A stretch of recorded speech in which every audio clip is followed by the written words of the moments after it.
The United States has more people in prison than anywhere else in the world. What is clear so far is that we are doing a terrible job of taking care of people that it is very easy for all of us not to care about.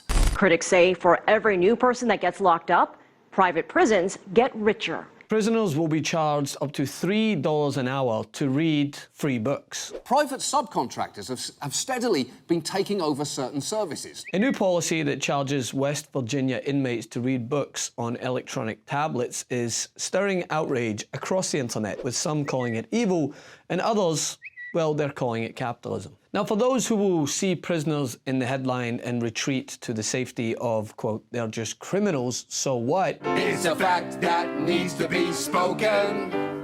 America's prisons are broken. Perhaps the rest of this video isn't for you. But for those of us who would like to think that the purpose of prisons should be rehabilitation and reform, and not for those who are in those systems to be exploited for private company profits, let's proceed. At several West Virginia prisons, those incarcerated are getting, quote, free electronic tablets to read books, send emails, and communicate with their families. But under a 2019 contract between the West Virginia Divisions of Corrections and Rehabilitation and Global Tel Link, the private company that is providing electronic multimedia tablets to 10 West Virginia prisons, inmates will be charged 3 cents a minute to read the books, even though the books all come from Project Gutenberg, a free online library of more than 60,000 texts in the public domain. Meaning, say, if you pause to ponder a thought or reread a certain chapter in the book, it will cost you.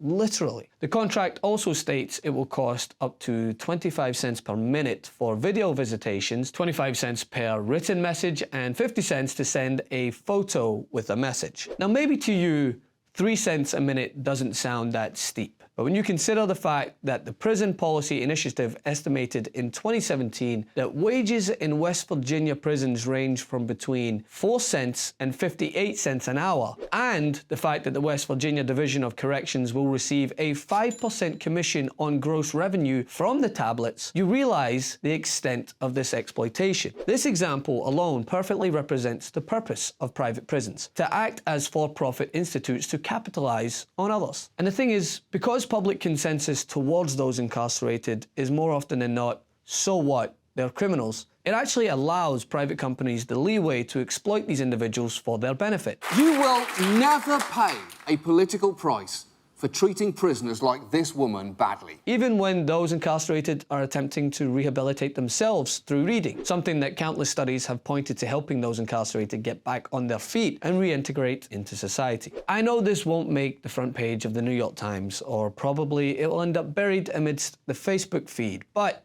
it's important to understand. And with Twitter weight behind it, it's already garnered the attention of congressmen and congresswomen in both Maryland and Virginia. So maybe with your help, we can highlight it some more. Did you know that TYT Network is now available on YouTube's new streaming platform, YouTube TV? Get access to full TYT episodes and exclusive shows by signing up for YouTube TV today. All new subscribers get a 7-day free trial, so head over to youtube.tv and search for the TYT Network channel.